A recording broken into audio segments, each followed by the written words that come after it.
Oh, the car from Carvana's here. Well, will you look at that? It's exactly what I ordered. Like, precisely. It would be crazy if there were any catches. But there aren't, right? Right. Because that's how car buying should be. With Carvana, you get the car you want. Choose delivery or pickup, and a week to love it or return it. Buy your car today with Carvana. Delivery or pickup fees may apply. Limitations and exclusions may apply. See our 7-day return policy at Carvana.com.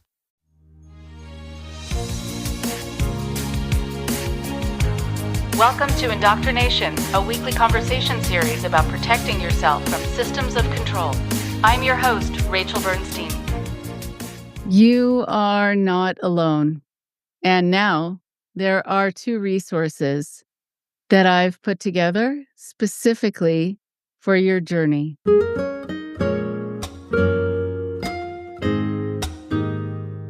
This is your host, Rachel Bernstein. I am an educator and a therapist and a cult specialist, and I am very excited to announce Restart and Restore, a journal for survivors of manipulation, and a companion notebook that I've put together to go with it that has people's stories that they've shared with me that they wanted to share with you, and some wonderful quotes from people whose thoughts I truly admire, and more pages and writing prompts for you to continue with the writing that can help you along your healing journey. This isn't just another blank journal. It's a trauma-informed recovery companion, and it offers psychoeducation on the mechanics of manipulation and control and therapeutic writing prompts to explore your history and your strengths, practical exercises that transform insights into some actionable steps, and the freedom to heal at your own pace. You can do it in the time frame that works for you without any judgment or pressure. Whether you joined the organization or the relationship that was controlling as a teen or as an adult, Restart and Restore provides the structure and, I think, validation needed to process your experiences safely. I'm also excited to share, beyond the journal and its companion notebook, that I'm currently working on a second journal specifically for those born and raised in high control groups or high control family units, as their healing journey often involves different and specialized challenges. Restart and Restore and its companion notebook are available now, and you can find the link in the show notes. Thank you very much. I hope it's helpful to you or to someone you love.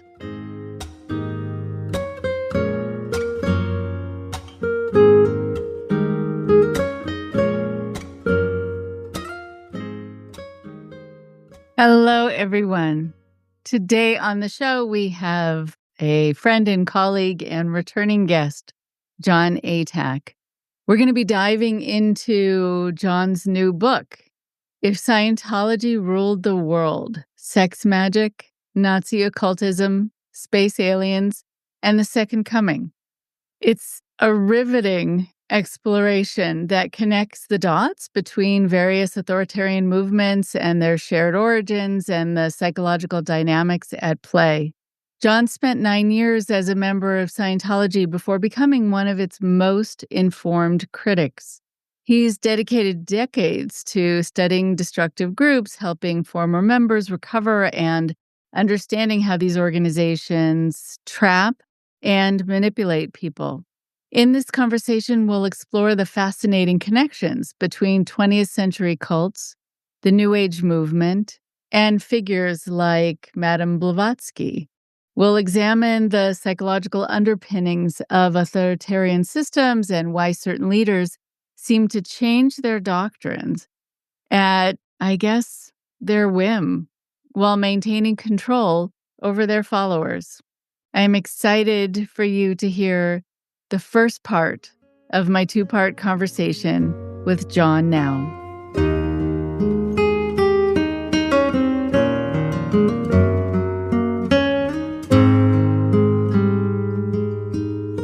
This is going to be an incredibly exciting interview for me. I hope also for you, Jon, because I was truly looking forward to being able to get into all of these subjects with you. I want you to be able to take a moment to introduce yourself, but I do want to say first that the email that I got from you about, here, I have it in front of me, that the review copy arrived 10 minutes ago, was the most literal hot off the press email I think I've ever received, which was very exciting. Like, boom, it's here. But I can't wait to talk to you today about your newest book, because you're a prolific writer, but your newest book, If Scientology Ruled the World, Sex Magick, Nazi Occultism, Space Aliens, and the Second Coming. So it's, light summer reading. Yeah. Give it to all your friends for Christmas as well. For Christmas. Right. It's a stocking stuffer. Cannot wait to get into it. It was one of these books everyone listening has to get. Just be prepared, though. You will not be able to put it down, which was my problem during the last couple of weeks after I received this. So, Jon, welcome to the show. Thank you. It's lovely to see you, Rachel. Yeah, always nice. And you've been a wonderful guest on the show, and people are familiar with you and familiar with your work. But for anyone listening to you for the first time, if you don't mind just taking a few moments and introducing yourself, and then we'll start talking. Not at all. I've spent a lifetime studying authoritarianism, people bullying other people, and I'm against it. I think it's a bad idea. That started with a 9-year involvement with the so-called Church of Scientology, where I was a customer, what they call public.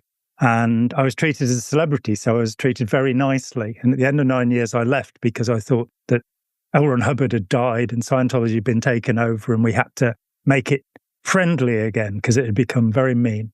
A few months into being at the middle of the independent movement in the UK, I completely lost faith in Ron Hubbard. I saw material that incontrovertibly showed that he was a liar. He contradicted himself. And I found hundreds of instances of this as I looked out, back through material. So I became a biographer of Hubbard, a historian of Scientology. It's still startling to me that there are so few histories of so-called cult groups, of destructive cult groups. There are a lot of personal accounts, a lot of autobiographies, which are very useful, very valuable. But to actually put together the information and show how a group developed. I mean, John Collins' work about the Branham cult is an attempt at history, as my work is. And from the moment that I left, I was flooded by people who had been harmed by Scientology and had been harmed. And I was in at the deep end trying to help people without really knowing how to do that. And I found that it's exceptional for somebody to be in your position, that somebody who understands counseling and understands the dynamics of cult involvement. So I didn't find anybody till I met Christian Schurko who actually knew how to counsel former members. They would just take their cookie cutter one-size-fits-all method and try and apply it. Oh, it was because you had a bad childhood or whatever. And at the other end, using cognitive behavioral therapy, you've got to get into where the cognitive mess is coming from.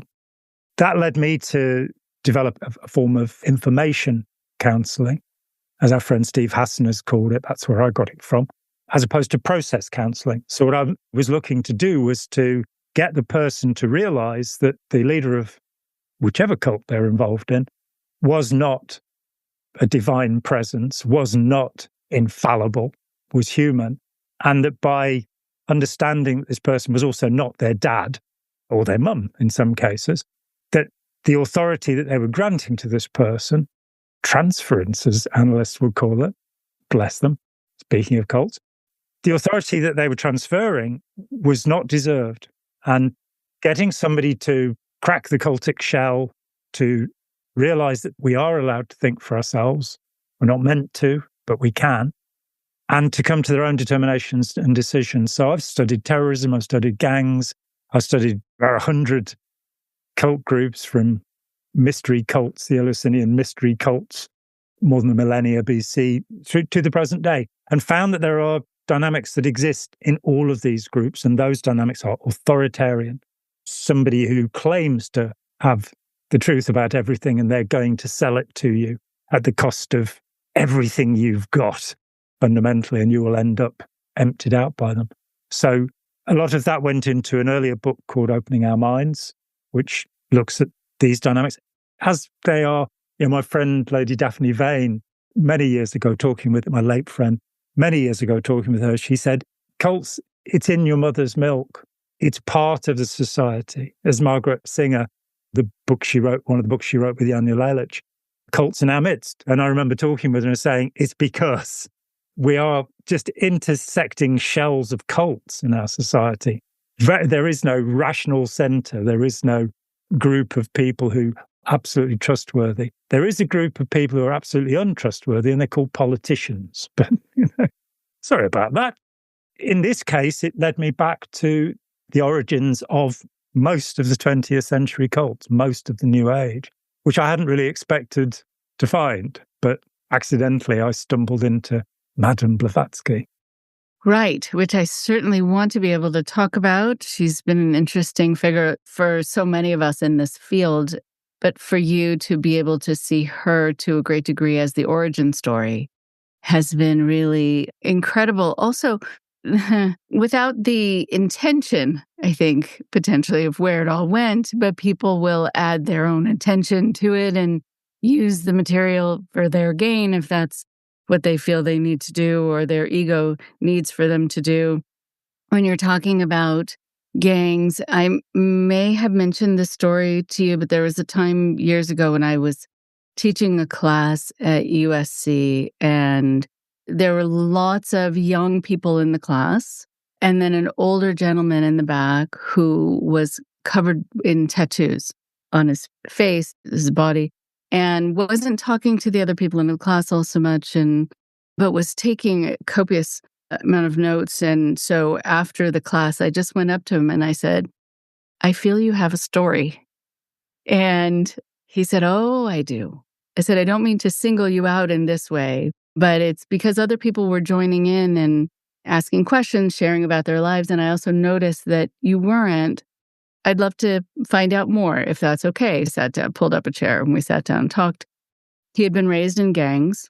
And then because he had to prove himself in the gangs, he had to commit crimes because this was his family. He didn't have a family, really, growing up. And these were people who supposedly were going to be watching out for him. So he felt connected and he felt protected. And then he was arrested. And then in jail, he had to join a gang for his own protection. And so within a system, a controlled system, you're in another controlled system, and it becomes this Venn diagram. And it's very hard to break free from all of that. He was now becoming a counselor, and he had set an appointment for tattoo removal, which he knew was going to be actually very painful. But then he sent me a photo of himself after the tattoo removal. And he said, and with description underneath the photo with him with face tattoos and body tattoos, he said, this was my way of saying, I don't feel safe in the world. Leave me alone. Not, I want to hurt you, but don't hurt me, which was really interesting that people might not have that insight into what that means sometimes. And then he had gotten married in the meantime, had a little boy. And so suddenly, without his face tattoos and holding this little 1-year-old, was a completely different person, at least on the outside. So it's judging a book by its cover, but also misjudging a book by its cover in this very fundamental way. Are you trying to be offensive or defensive?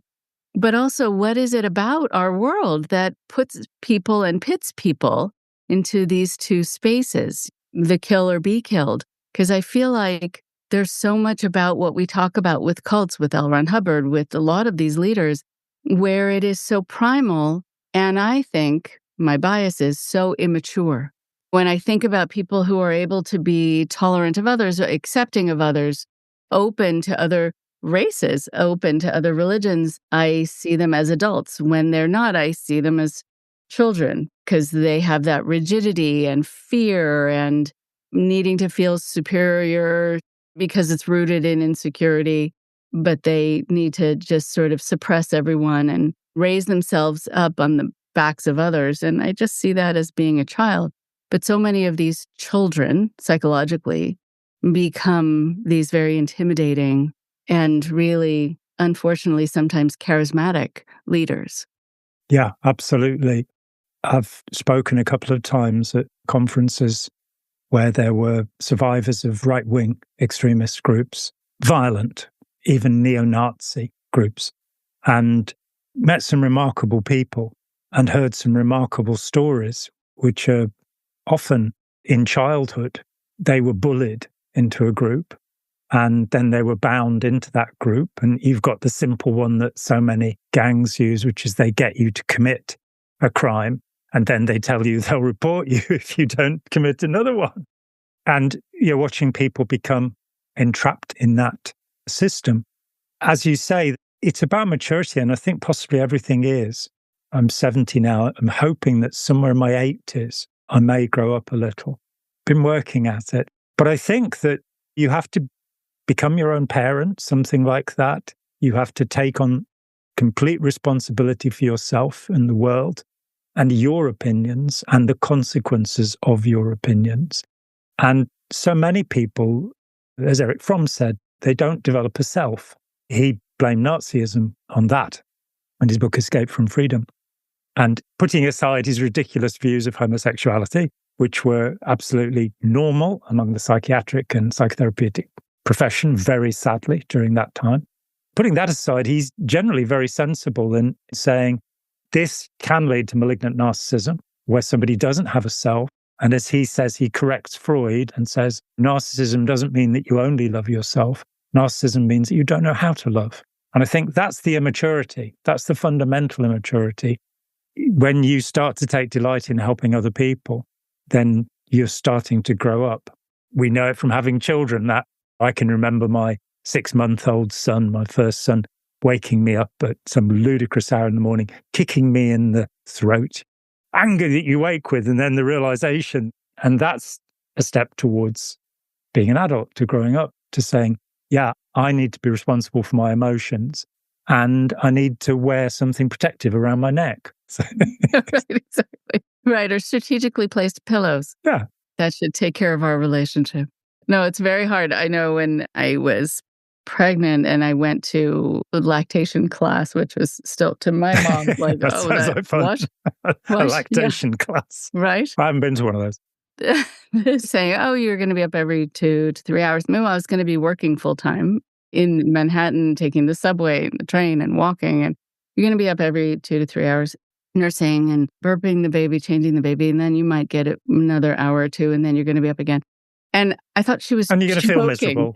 Right. I really thought she was joking. I thought, how? And then suddenly, here I am getting up in the middle of the night, exhausted. But actually, I had the thought, oh, good. It's going to give me a chance to visit this cute little squishy person I love. And I thought, ooh, that's different. That's different than what I thought I was going to be feeling. And so, yes, you hope that that happens. What's also interesting, I find, is this idea of L. Ron Hubbard and others just changing how they feel from book to book, thought to thought, day to day.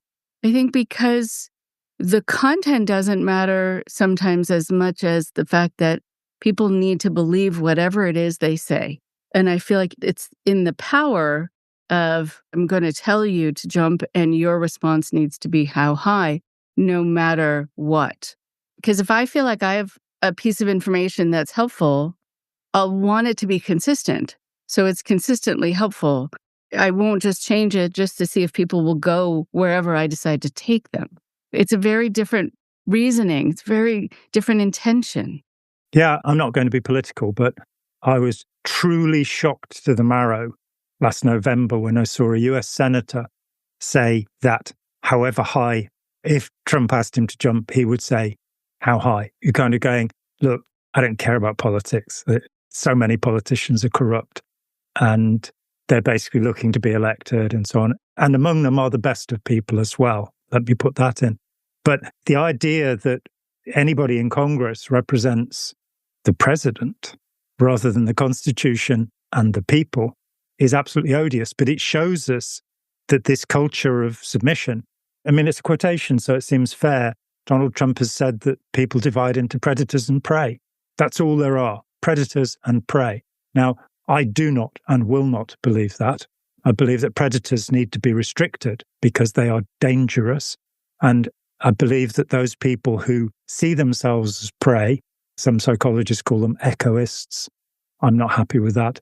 But those people who see themselves as prey need therapy. And in between should be the mass of humanity where we are not predators taking from others, and we are not prey submitting to others. We are independent and capable of decision and capable of resistance. I was talking with a friend, Professor Steve Moffick, who was an emeritus professor of psychiatry, and he was talking about moral injury. I think we're putting it up, this probably go up before this does.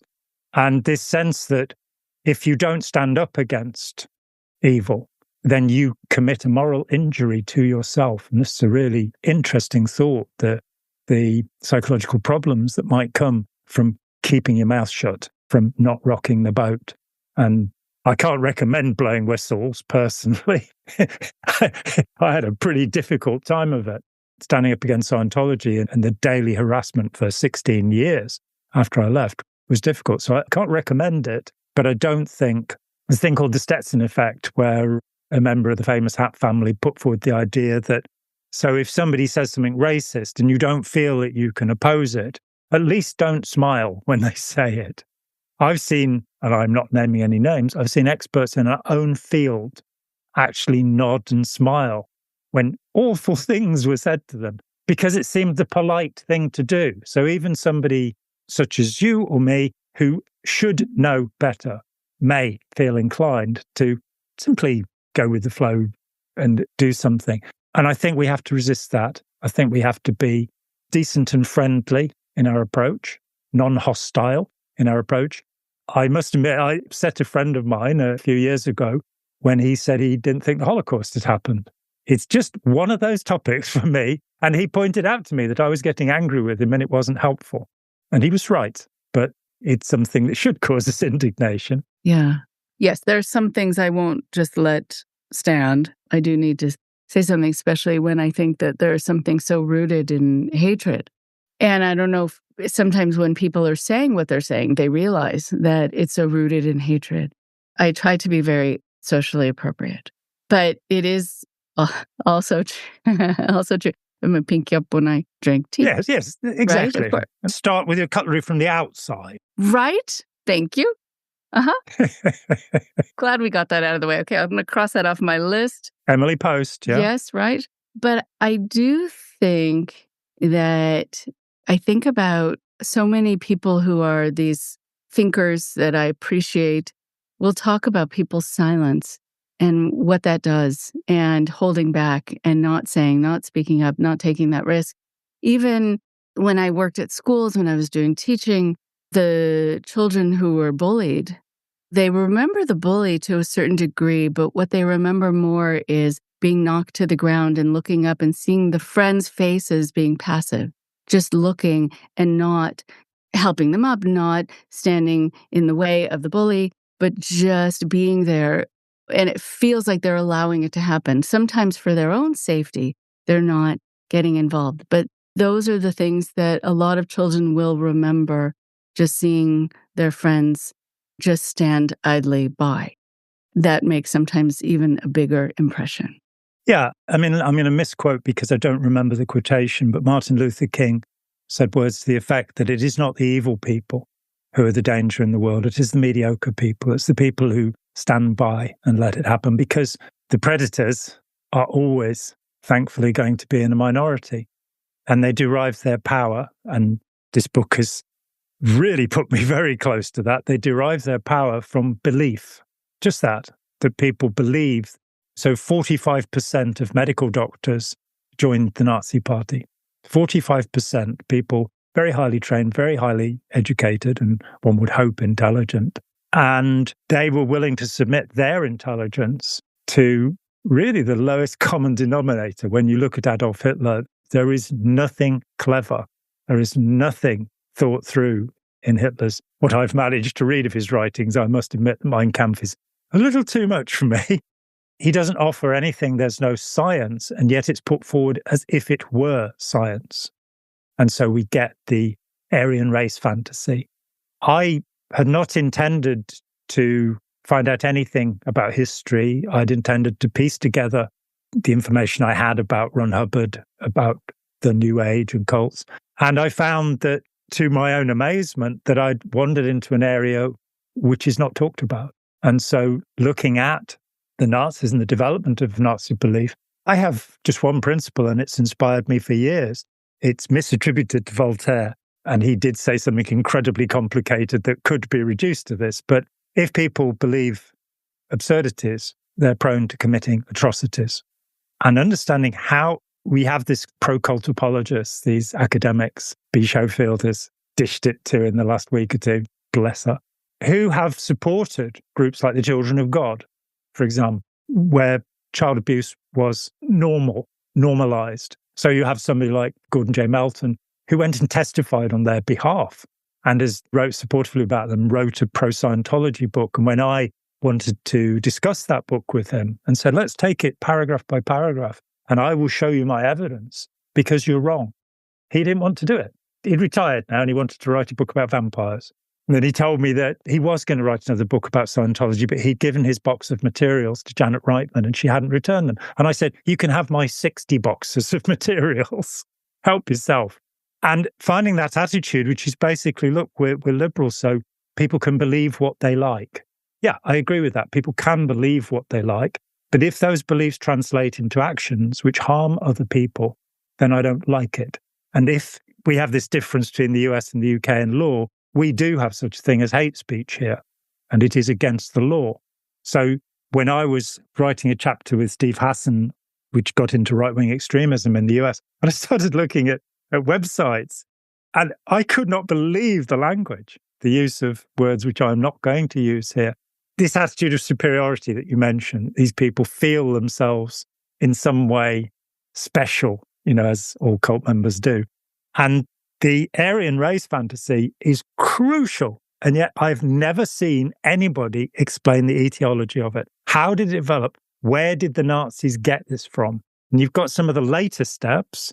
Professor Nicholas Goodrick Clark in The Nazis and the Occult, an excellent study. He shows the later stages of it and he points back to Blavatsky. And curiously, he actually wrote a book about Madame Blavatsky, which in fact had edited highlights of Blavatsky's work. And I was quite surprised, having read 3 of his scholarly works, to find that he didn't disagree with anything that Madame Blavatsky was saying. So his beliefs had coloured the way that he looked at the Nazis, and how truly silly the Aryan race fantasy is. Nobody seems to have got to that. And you've got all of these so-called neo-Nazis, white supremacists, white nationalists in the US who haven't understood the Aryan race fantasy. So you have people whose antecedents are in Poland, for example, who are now white nationalists. And you go, well, you can't be, because the Slavs were the true Untermensch, the Slav slave, as far as the Nazis were concerned. So I'm afraid if your heritage is not Scandinavian, British, German, Dutch, Swiss, I'm sorry, you can't be an Aryan. But looking at what the Nazis did, it was a very deep dive. I hadn't intended to do this. I thought, I can knock a book off in about 3 weeks, because I've been studying the Nazis and occultism for 40 years. I was studying Scientology 50 years. It would be easy. And it required more reading than I've ever had to do in my life. Some amazing things. Peter Staudenmayer's incredible doctoral work talking about how anthroposophy was hijacked by the Nazis, and Steiner's very nationalistic, pro-German views, and how the end of that story, which I don't get to in this book, is that Silicon Valley, they now send their kids to Waldorf schools. They don't let them have devices, and they send them into Steiner schools as if that was a rational thing to do. Sorry about that, but he was a nutcase. In 1913, one of the things I found, and again didn't report it in the book, in 1913 he made a statement that children were now going to be vaccinated so they wouldn't be able to have spiritual thoughts. Now, for somebody who was an anti-vaxxer, that's quite a... Where had he leapt to that you're going to be able to find some antibody to spiritual thinking? What on earth was going on in his head? Yeah. I think just in terms of our talk today, there's so much to cover. And what I'm thinking about is, but I think it would be important, just as you did in the book, that you follow a chronology. That's the piece that's been missing. And you're right, noticing, and this is why it's so important to study history and to make connections between things so people understand where it came from. And also if it's from some place that's valid or from some place that's just hateful, or that is in the need to be superior so that you don't have psychological annihilation. I mean, it's just from an insecure place. It's not a real fact. All of that really matters very much to me, especially with my family having Holocaust history. The whole I'm better than you, so the rest of you are vermin, so you can be exterminated. And you mentioned that in your book as well.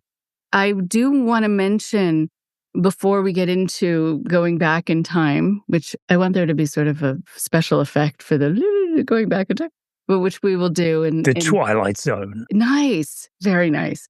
There's so many times that I hear about things that are factual, and I wish it were a Twilight Zone episode. I wish, but it's real. It's real, unfortunately. When we talk about Scientology, where I know we're moving forward in the story, and then we will go back, we're fighting, or he's fighting against the reactive mind, which I've always found so interesting, because the reactive mind, I think, is your safety net. It's the thing that guides you, that lets you know something is happening, something is off to a certain degree. You can be overly reactive, you can be able to be stoked into anger, but if you dull your reactive mind completely, then you don't sometimes know you're being abused. You don't know that what's happening to you is that you're being put through endangerment in some way. I also feel like L. Ron Hubbard and David Miscavige and others are so pugnacious, so reactive. They're like this, and the other day, this term popped into my head for L. Ron Hubbard, and probably also it's suitable for David Miscavige, the pugnacious prince of platitudes. I was in an alliteration mood. It sort of fit, but I just think that there is something about robbing people of their ability to respond that is something that's going to keep them from noticing what's happening to them. So going back to this quote that you just said, that people can believe what they like. Yes, but if what they're being taught to believe is actually handicapping them, then no, I don't think that they've signed up for that. They've not been fully informed, so they can't make a fully informed decision until you can make a fully informed decision, until not only are you given all the information, but the intention is transparent about why you need to believe this. Then I think it's fine for people to believe what they like. But also if you have this sort of woven in, as you talked about it, Gestapo in Scientology with people who are writing the KRs, the knowledge reports, and keeping people in line, then no, you don't have the freedom to believe what you like. You have to. You have to believe this. You have to behave this way. So where is the freedom in that? So I feel like that argument doesn't apply here at all. When people are coming to their defense, it doesn't fit here. Yeah, and let me clarify my thought, which is that we can't legislate against belief, that there should be an absolute freedom of belief. However, once that belief crosses into harm or incitement to harm, as I say, we have laws about hate speech in the UK. Once you are saying that somebody should be harmed, our hate speech laws were tightened up after a man called Omar Bakri, who features in my book Opening Our Minds, preached that Tony Blair, our Prime Minister, should be killed. We've just, in fact, seen Elon Musk make a presentation, which was played in London to a crowd of more than 100,000 people, saying that they should overthrow the government. Now, I don't think anybody's going to stop him, but I do think that at the point where your belief becomes something that is inciting violence in others and harm towards others, there is a legal protection there, and that is quite proper, I believe. So I think we probably believe pretty much the same thing. The problem is we don't have an educational system, with the exception of some of the many independent schools, the Waldorf schools not being among them. We don't have an educational system that teaches how to understand the world, how to communicate, how to have relationships with people, and how to determine whether somebody is or isn't an authority on what they speak. I mean, I've had this thing going on for about a year and a half ago, Sean McCraney, this guy who's a reformed sociopath, who's quite fascinating, we did a podcast, and he said, I've got this great book by Nasir Ghaemi called A First-Rate Madness. And he's a psychiatrist at Tufts. He's a professor at Tufts, Harvard Med School, has a mood disorders clinic, has a degree in history. And Sean was, this is a brilliant book because it shows that people who are mentally ill make great leaders. Oh, I don't like the sound of that. So the guy's got all of the authority you could need. Professor at Tufts, Harvard Med School, history degree. And he starts saying things which are complete nonsense. So as far as I'm concerned, so for example, that William Tecumseh Sherman was a great leader during the American Civil War. And I'm kind of going, the problems that Sherman created, not only during the Civil War, but in the annihilation of the Plains people when he was chief of the Bureau. This guy's meant to be a historian. I'm not. I don't have any training in this, but I know about Sherman's life. Yes, he was bipolar, manic depressive, which Nasir Ghaemi specializes in. He's an expert on this subject. And he thinks that burning out Atlanta and Savannah won the war and was a positive thing. And I say, America is still suffering from what Sherman did there. So no, not true. And he gives 7 other examples, and I think he's wrong with all of them. So you sometimes get this thing, not only are kids not taught to decide whether the internet podcaster who was a celebrity on a reality TV show or Tom Cruise or somebody is an expert that you can trust. We don't teach that. We don't teach what used to be called rhetoric, where you learn how to analyze, break down into the parts, evaluate what you've got, and then express or articulate what you found.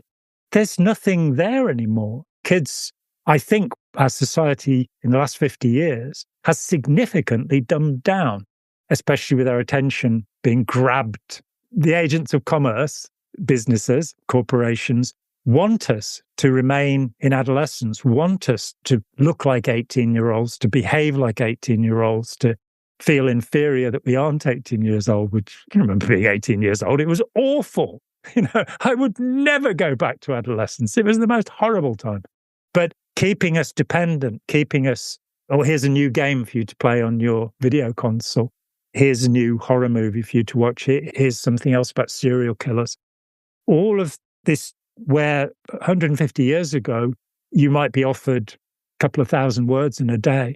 We're now bombarded with something like 100,000 words a day from the various sources, the billboards, the TV, all of this stuff.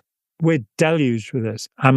We weren't taught how to deal with that information overload. We weren't taught how to trust or not trust. I'm reading a new book about Marsha Martin, which I'm very equivocal about because she's selling her skills as a guru still while having been one of the creators of this. And it's clear in the first pages, and she's quite open about it, that Werner Erhard is pretty. Werner Erhard is handsome. He is lovely. And that Ron Hubbard never understood why Erhard had been able to take Scientology and make so much money out of it. I talked to somebody who was infiltrated into us by Scientology to try and find out. And you're going, it's just not pretty, Ron. It's that simple. And we are that stupid. The Kennedy effect, as some social scientists call it. We will go for somebody because we like the look of them. And it's like, oh no. Because actually some of the most helpful human beings have not, like Socrates was held to be the ugliest man of his time. So don't put his face on posters. That's my advice. I see. Well, it's interesting also with the visuals. I mean, we are in a very visual era. And I think about the thousands of people I've worked with from, this is probably now 1,000 different kinds of groups, where the person who was doing the recruiting was someone chosen because they were pretty, because they were charismatic, because they were inviting, because they had a nice smile.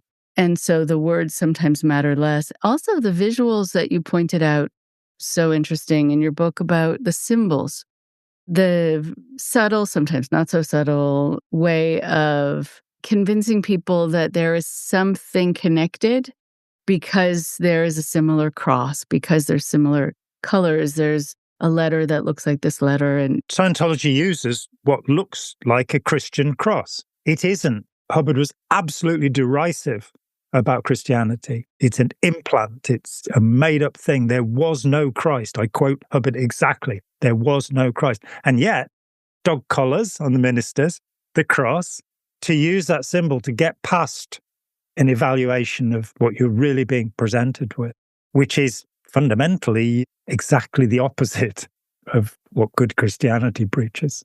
Yeah, and there are some symbols also that signify medical distinctions that also look like some of the Scientology symbols. Snakes. Yes, right. And it gives you this air of validity, of safety.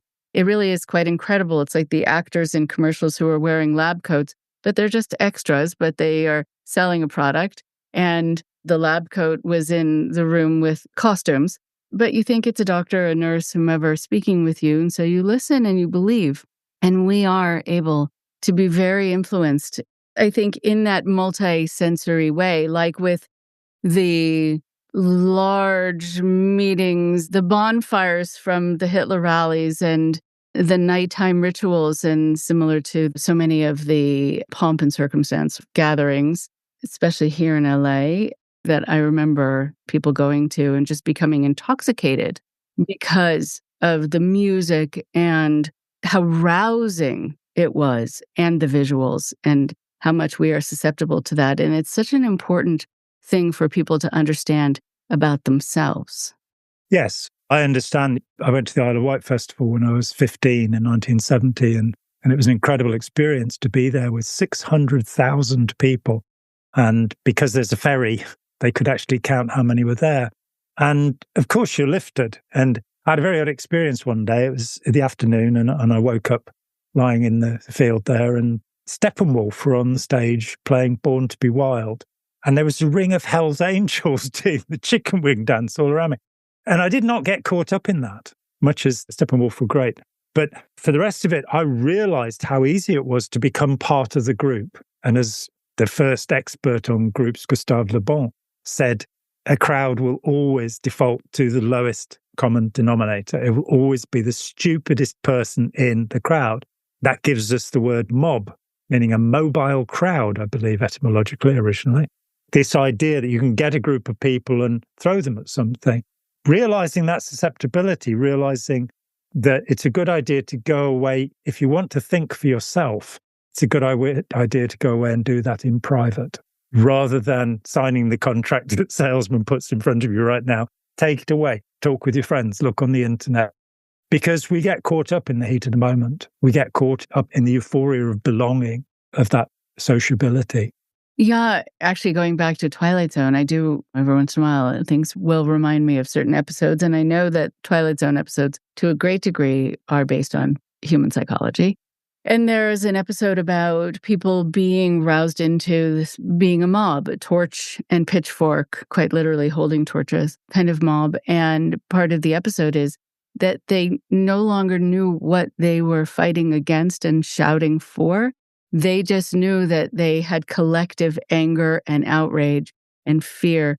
And that's the only thing they were clear about after a while, which is fascinating to me and troubling, of course, that we see how much we are able to be caught up. And also, I think about the people sometimes who will come to me and say, it was only because, similar to Steve Hassan, I had an accident and I wound up in the hospital and I was separated from the group. Or during COVID, sometimes people got into groups because of COVID, because of wanting to connect, and other times they couldn't go to meetings anymore. And just the break from that had the trance wear off, and they realized how desperate they were to actually get a break, but they didn't think they could, or they really felt like they were landing again, becoming themselves again, even just taking a day away.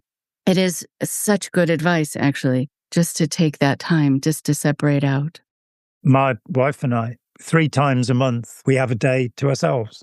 And during that day, we don't hash out problems. We don't talk about anything that's unpleasant. We drag out some Mahler and listen to a bit of that, and maybe a bit of Indian classical music. And we maybe read some poetry or something that we're interested in, maybe some of our own work. My wife's a novelist. And it's such an important and refreshing thing. And for me, we call it the Sabbath because that's what it represents. This time when it's become so crazy, it's about all of these rules. It's about being who you are. It's about being away from the madding crowd and celebrating what is good in your life. We have a sizable garden. We have an incredibly privileged life. And people are just so frantic that most of the people I know work a 7-day week now. The phone's always there. The emails are coming through. The alerts are coming, and they're engaged. What I think of as anti-social media has really not helped the human race tremendously, that people can blurt out their nastiness anonymously if they wish. It's just what a mess we've got into with that.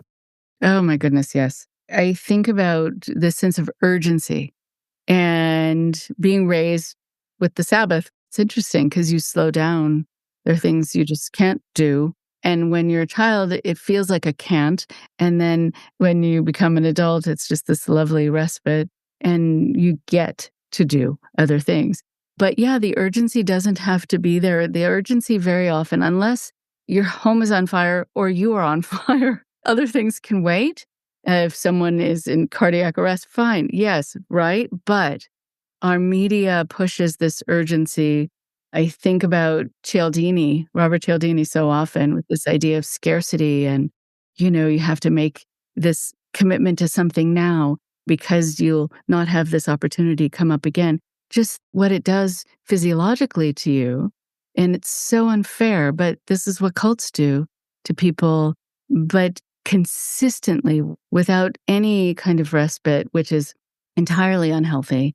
I know when we speak next, when the next part of our conversation is aired, we're going to talk more about the history, but I think it is so important to be able to talk to you about these subjects. And I also want to say there is something that even in the title of your book, which is very dramatic, because these thoughts are very dramatic. And they are what they are. I mean, sex magic and occultism, Nazism, it conjures so much feeling. But it was interesting as I'm thinking about all these things, at the very core, it's just this very human need to fight against fear, to feel powerful, to feel connected. It's primal and it's very real and it's very human, even though it can sound dramatic. But really, at its base, it's not. Yeah, it was a clickbait title, but only accidentally so, because I do actually talk about all the things. I was thinking of adding kittens and golf and some recipes, but seeing the connection and the hypothesis that began the book, which we will get to, but if Scientology ruled the world, if any of these authoritarian groups, and the reality is authoritarian groups do rule the world. Authoritarian corporations, which are not in the least bit democratic, not in the least bit concerned for human rights, are ruling the world. Political groups are ruling the world out of ideologies which are bereft of understanding of human need, which are not about making the world a better place, but are about scraping up as much profit as they can and as much influence as they can. I think there's a simple formula, which is if somebody comes to you with an idea or a product, they are trying to sell it to you. Now, they may have the very best motivations. When I was recruiting people in Scientology, I thought I was bringing them into the most wonderful, world-changing movement. And that's the problem. It comes over as genuine because it isn't a scam. But behind the recruiter, it is, as we have found. Right. And I think that adds to the moral injury of it all. Yes, that you come away from it going, what did I do? And people get very confused, as you know, about the terrible things they did or the terrible things that were done to them. Getting them to the place where they can accept that they did terrible things and that was wrong, and that terrible things were done to them. It wasn't entirely their own motivation to do these things to other people. They were pushed into doing it. But that balance is very difficult, and some people will never accept responsibility for the harm they did, and other people will never be able to get over the harm they did. And finding that balance and saying, I do believe in redemption when somebody leaves a group and they were a core member, recruiting people, harming people, doing things to people. If they want to now say that and talk about that, we should encourage them. We shouldn't be throwing brickbats at them to shut them up, telling about their experience and allowing forgiveness. if they come to the point where they ask for forgiveness, of course. It's not something you can grant until it can be accepted.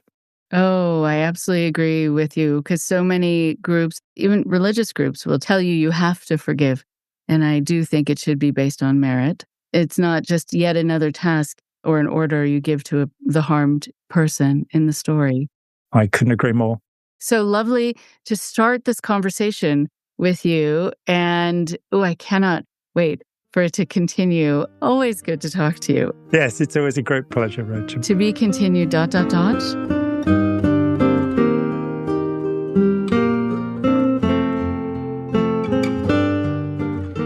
One more thing before you go.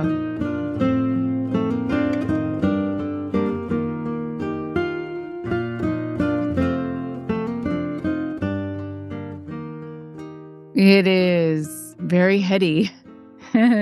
These conversations are quite intense, and it gets more so after the second part of my conversation with Jon. You'll know what I mean. So you'll be able to hear that next week.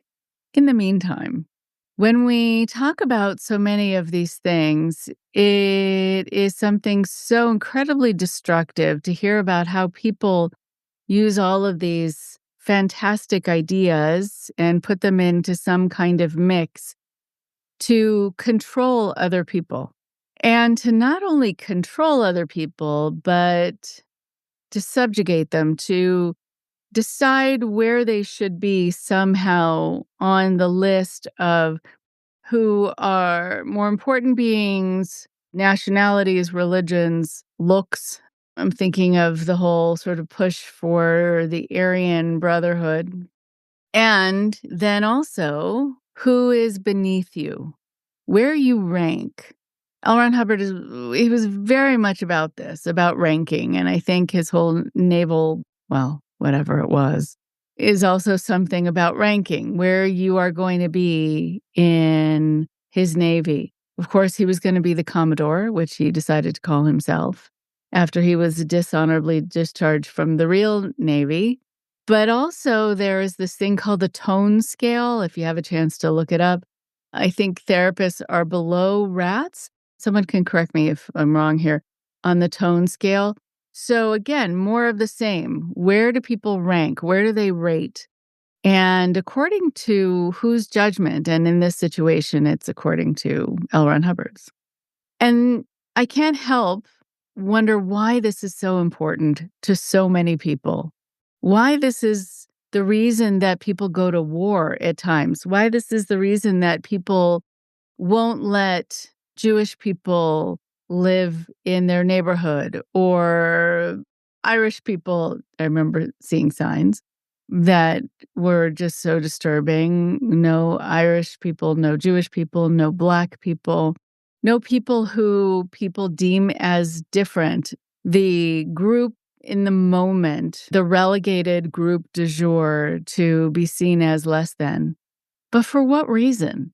I think if you believe so strongly about where people rank and where they rate, then you're actually saying so much more about yourself than you are about them. You're saying, I need to feel special.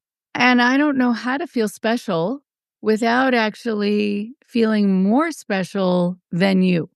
Okay, why does that matter? Why should it matter? And of course, my bias is that it shouldn't matter. That just by virtue of someone being a human being, they are of equal value to everyone else.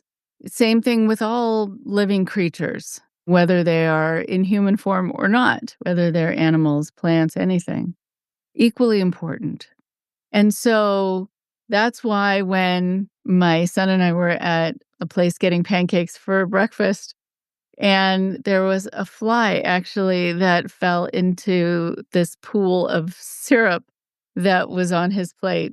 Its wings were all sticky, and we were trying to think of how to get the fly out, thinking it has a very short life, and I'm sure this is not what it had in mind for ending it. And so we took a straw, put it in the water, took the fly out of the syrup, and put water on the fly until it got dried off. We dried it off with a towel. I'm sure people thought we were mad by looking at us, but there was this automatic sense of there's this thing that's alive, that's struggling, and that's because of us, because it fell into our syrup. And let's see what we can do. I'm sure there are people who are going to make fun of that story. And I'm also sure that I'm not going to care, because you want to be able to do what feels right for you and what feels right for how you interact with the planet that you're on. And so I think when you get into these stories where people are seen as less than, or they're seen as less than human, you have then this predisposition, I think, for warfare, for harm, for people feeling like they can exterminate whole groups of people who they see as vermin, just like you might call an exterminator, if that's the way you want to handle having an infestation of something in your home. But it's repugnant and it's juvenile. But so many people use it as a symbol of their strength, that they can do this and that they can align with other people who do this. It is something that we see over and over again within cultic systems, within certain political movements, within certain countries, within certain religions. It aligns with some people within their human nature, but also within their abject insecurity. They don't have a sense that they can let other people be important and they can let other people have what they have without it somehow threatening them.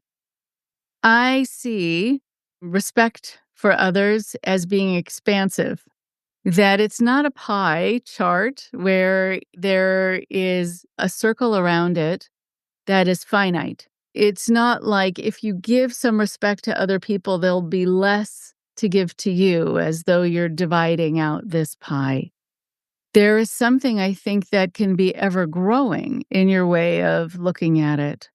Similar to when people have more than one child, they will sometimes wonder how they could love a second child the way they love the first one, because the first one filled up the whole pie. They don't know if they can kind of subdivide this pie anymore, but come to find out, if you have a healthy relationship with your child and you're not suffering with a condition or postpartum, which I know can make you feel like this is too much of a challenge for you to think about doing until you get some support and some help with that, but that people will say, it wasn't that it was finite. My love for these little creatures was not finite. It was expansive. It just grew. So what is it about people who can't do that? What is it about people who will say, if I give this to you, then I'm not going to have it, as opposed to, I'll find my own. Or it makes me feel better about myself and stronger and taller that I'm able to see you in this lovely way, that I'm able to welcome you onto this planet with me as an equal. I think people don't realize how mature it makes them look, how brave it makes them look, how adult it makes them look.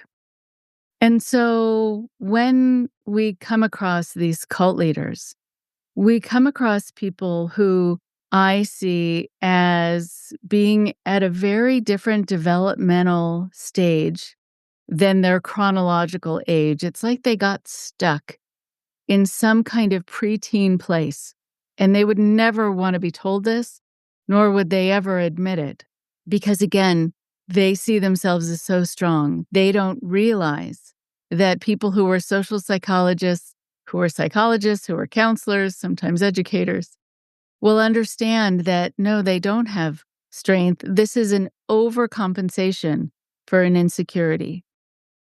And what bothers me and bothers a lot of people is when people make their insecurity your problem. It would be wonderful if they could just get help with it, as opposed to blaming you and causing you stress just because you being someone who might need to be taken seriously or might need to be respected or might take something away from them is someone who ultimately threatens them and threatens their place in the world. It is an overarching kind of statement and probably not fair for me to say that I want them all to grow up, but it is admittedly a thought I often have. Thank you so much to Jon for the beginning of this conversation and really looking at these kinds of personalities that have repeated themselves throughout history, throughout different corners of the world, and have wreaked havoc on so many people within our world as we know it. Take good care. Talk to you next week. Thank you very much for listening. Please support IndoctriNation on Patreon at patreon.com/indoctrination. Be sure to give us a follow on our social media. Find us on Facebook and Instagram using @IndoctriNation Podcast. And for Twitter, find us at @_indoctrination. We love hearing from you too. So send us an email at indoctrinationshow@gmail.com. And for more updates on the show, visit our website at www.podpage.com/indoctrination.